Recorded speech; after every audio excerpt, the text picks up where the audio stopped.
জানিয়ে দিব হাতে ৫টা আন্তর্জাতিক সংবাদ। ২০০৮ সালের পর যুক্তরাজ্যে আবারও পারমাণবিক অস্ত্র মোতায়েন করল যুক্তরাষ্ট্র। ফিলিস্তিনে দ্বিরাষ্ট্র সমাধানের বিকল্প নেই ফ্রান্স। ফিলিস্তিনিদের জন্য রাষ্ট্রত্ব অধিকার, পুরস্কার নয়, গুতেরেস। গাজা উপত্যকায় দুর্ভিক্ষের সবচেয়ে খারাপ পরিস্থিতি তৈরি হচ্ছে। ২০০৮ সালের পর যুক্তরাজ্যে আবারও পারমাণবিক অস্ত্র মোতায়েন করল যুক্তরাষ্ট্র। যুক্তরাষ্ট্র প্রায় ১৭ বছর পর প্রথমবারের মতো যুক্তরাজ্যে পারমাণবিক অস্ত্র মোতায়েন করেছে বলে ধারণা করা হচ্ছে। ইউরোপের নিরাপত্তা রক্ষায় প্রতিশ্রুতি ও রাশিয়ার প্রেসিডেন্ট ভ্লাদিমির পুতিনকে বার্তা দেওয়ার উদ্দেশ্যেই এই পদক্ষেপ নেওয়া হয়েছে বলে মনে করছেন বিশ্লেষকেরা। মঙ্গলবার ২৯ জুলাই এক প্রতিবেদনে এই খবর দিয়েছে এনডিটিভি।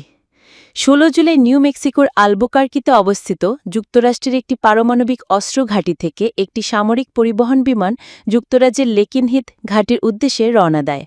প্রতিরক্ষা বিশ্লেষক ও উন্মুক্ত উৎসে তথ্যমতে বিমানটি নিজের পরিচয় এবং অবস্থান প্রকাশ করে উড়েছিল, যা সচরাচর পারমাণবিক অস্ত্র পরিবহনের ক্ষেত্রে দেখা যায় না।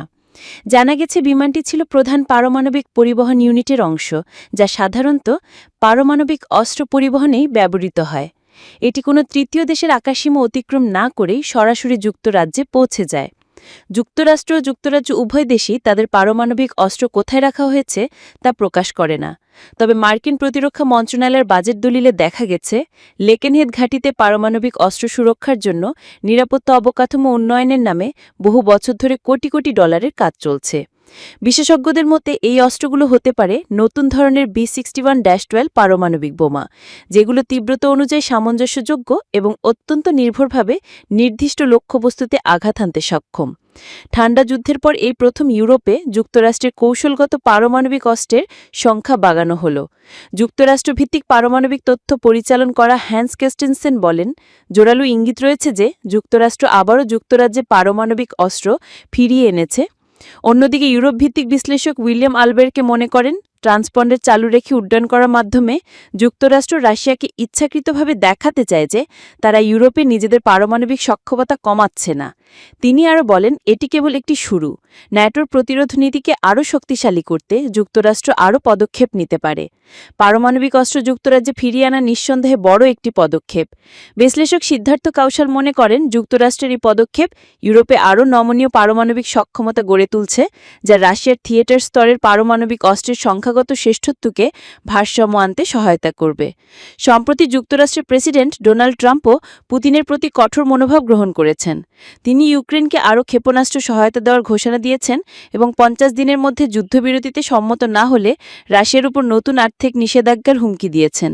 এদিকে যুক্তরাজ্য অন্তত ১ ডজন নতুন মার্কিন নির্মিত যুদ্ধবিমান কিনছে, যেগুলো এই নতুন B61-12 বোমা বহন করতে সক্ষম।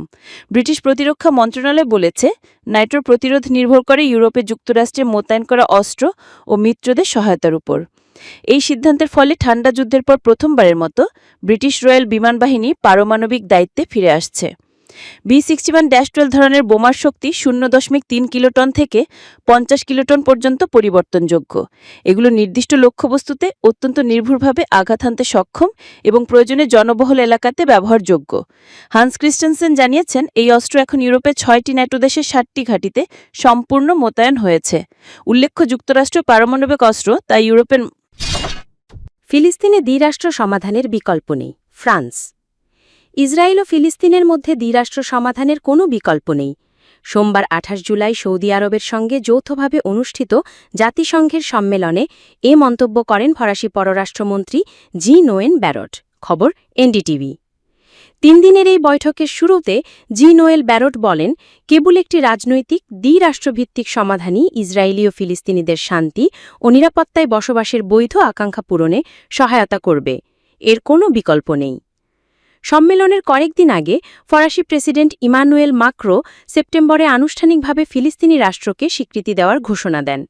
তার এই ঘোষণা ইসরায়েল ও যুক্তরাষ্ট্রের তীব্র বিরোধিতাকে উস্কে দেয়। ব্যারট বলেন, অন্যান্য পশ্চিমা দেশগুলো সম্মেলনে ফিলিস্তিন রাষ্ট্রকে স্বীকৃতি দেওয়ার তাদের সিদ্ধান্ত নিশ্চিত করবে। তবে কোন দেশ বা দেশগুলো তা তিনি উল্লেখ করেননি। বৈঠকের শুরুতে ফিলিস্তিনি প্রধানমন্ত্রী মোহাম্মদ মুস্তাফা বলেন, সব রাষ্ট্রের পদক্ষেপ নেওয়ার দায়িত্ব রয়েছে। এছাড়া তিনি ফিলিস্তিনি রাষ্ট্র গঠনের জন্য আন্তর্জাতিক শক্তি গঠনের আহ্বান জানান। তিনি বিশ্বকে ফিলিস্তিনি রাষ্ট্র হিসেবে স্বীকৃতি দেওয়ার আহ্বান জানান। একই সঙ্গে তিনি হামাসকে গাজা উপত্যকার নিয়ন্ত্রণ ও তাদের অস্ত্র সমর্পণেরও দাবি জানান।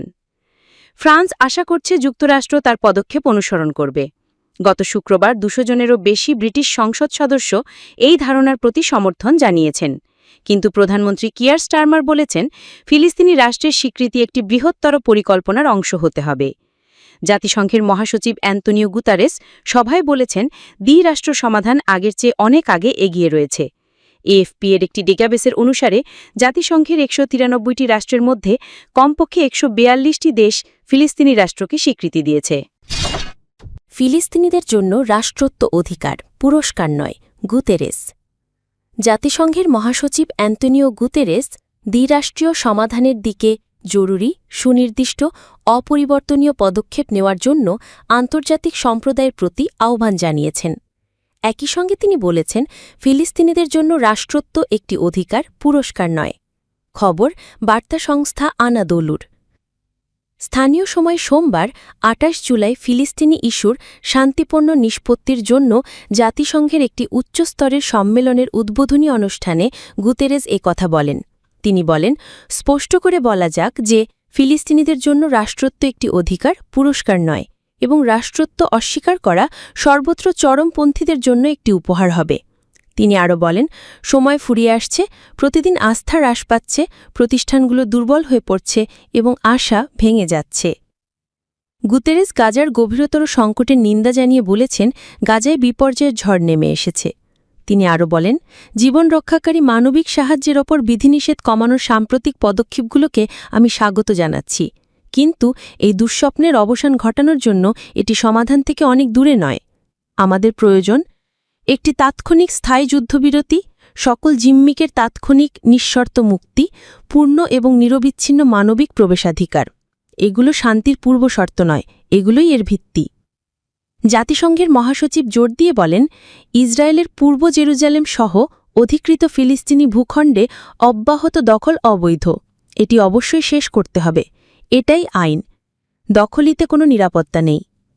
অঞ্চলে কূটনীতির বৃহত্তর পতনের দিকে ইঙ্গিত করে গুতেরেস বলেন, কয়েক দশক ধরে মধ্যপ্রাচ্যের কূটনীতি শান্তির চেয়ে অনেক বেশি প্রক্রিয়াজাত। শব্দ, ভাষণ, ঘোষণা হয়তো মাটিতে থাকা ব্যক্তিদের কাছে খুব বেশি মানেবহ নয়। তারা এটি এর আগেও দেখেছেন, তারা এটি এর আগেও শুনেছেন। ইতিমধ্যে ধ্বংস এবং সংযোজন এগিয়ে চলেছে। একরাষ্ট্রীয় বাস্তবতার বিপদে সতর্ক করে তিনি বলেন, একরাষ্ট্রীয় বাস্তবতা যেখানে ফিলিস্তিনিদের সমান অধিকার থেকে বঞ্চিত করা হয় এবং চিরস্থায়ী দখলীতি এবং বৈষম্যের অধীনে বাস করতে বাধ্য করা হয়, একরাষ্ট্রীয় বাস্তবতা যেখানে ফিলিস্তিনিদের তাদের ভূমি থেকে বিতাড়িত করা হয়, এটা শান্তি নয়, এটা ন্যায়বিচার নয়, এটা আন্তর্জাতিক আইন অনুযায়ী নয়। দ্বিরাষ্ট্রীয় সমাধানকে মধ্যপ্রাচ্যের শান্তির কেন্দ্র প্রশ্ন বলে অভিহিত করে গুতেরেস ইসরায়েলকে স্পষ্ট এবং নিঃসন্দেহভাবে দ্বিরাষ্ট্রীয় সমাধানের প্রতি প্রতিবদ্ধ হতে এবং এটাকে দুর্বল করে এমন সব পদক্ষেপ শেষ করতে আহ্বান জানান। গাজা উপত্যকায় দুর্ভিক্ষের সবচেয়ে খারাপ পরিস্থিতি তৈরি হচ্ছে। গাজা উপত্যকায় বর্তমানে দুর্ভিক্ষের সবচেয়ে খারাপ পরিস্থিতি তৈরি হচ্ছে বলে সতর্ক করেছে জাতিসংঘ সমর্থিত সংস্থা integrated food security phase classification বা আইপিসি। তাদের এক পর্যালোচনায় সতর্কতা উচ্চারণ করে বলা হয়েছে, অসংখ্য প্রমাণে দেখা যাচ্ছে যে ব্যাপক অনাহার, অপুষ্টি ও বিভিন্ন রোগ থেকে ক্ষুধাজনিত মৃত্যুর হার বাড়ছে। সর্বশেষ তথ্য ইঙ্গিত দেয় যে গাজা উপত্যকার বেশিরভাগ অংশ দুর্ভিক্ষের সীমায় পৌঁছেছে এবং গাজা সিটিতে মারাত্মক অপুষ্টি দেখা দিয়েছে। আইপিসি হল দুর্ভিক্ষের পরিস্থিতি চিহ্নিত করার জন্য জাতিসংঘের বিভিন্ন সংস্থা, সাহায্য গোষ্ঠী এবং সরকারগুলোর একটি বিশ্বব্যাপী উদ্যোগ। গত মে মাসে আইপিসি বলেছিল যে গাজার প্রায় ২১ লাখ ফিলিস্তিনি দুর্ভিক্ষের গুরুতর ঝুঁকিতে রয়েছে এবং চরম খাদ্য নিরাপত্তাহীনতার মুখোমুখি হয়েছে। আইপিসি জানিয়েছে, তাদের এই সতর্কতা গাজায় দুর্ভিক্ষের আনুষ্ঠানিক নামকরণ করছে না, বরং তারা সময়ক্ষেপণ না করে এ বিষয়ে আরও বিশ্লেষণ করবে। সম্প্রতি গাজায় খাদ্য সংকট আরও ভয়াবহ আকার ধারণ করেছে। চলতি বছরের মার্চ মাসে ইসরায়েল উপত্যকাটিতে পুরোপুরি অবরোধ আরোপ করে, যা মে মাসে আংশিক তুলে নেওয়া হলেও এখনও সীমিত পরিমাণে ত্রাণ ঢুকছে। জাতিসংঘ ও ত্রাণ সংস্থাগুলোর সতর্কতা সত্ত্বেও প্রয়োজনীয় সাহায্য ঢুকতে পারছে না। মঙ্গলবার আল জাজিরার এক প্রতিবেদনে বলা হয়, অবরুদ্ধ গাজায় ইসরায়েলি হামলায় একদিনে কমপক্ষে আরও ৮০ জন ফিলিস্তিনি প্রাণ হারিয়েছেন। এছাড়া ইসরায়েলি অবরোধের ফলে অনাহারে উপত্যকাটিতে আরও ১৪ জনের মৃত্যু হয়েছে, এদের মধ্যে ২ জন শিশু। ২০২৩ সালের অক্টোবর থেকে ইসরায়েল গাজায় আগ্রাসন শুরুর পর অপুষ্টিজনিত কারণে এখন পর্যন্ত মৃতের সংখ্যা বেড়ে দাঁড়িয়েছে ১৪৭ জনে, যাদের মধ্যে ৮৮ জনই শিশু।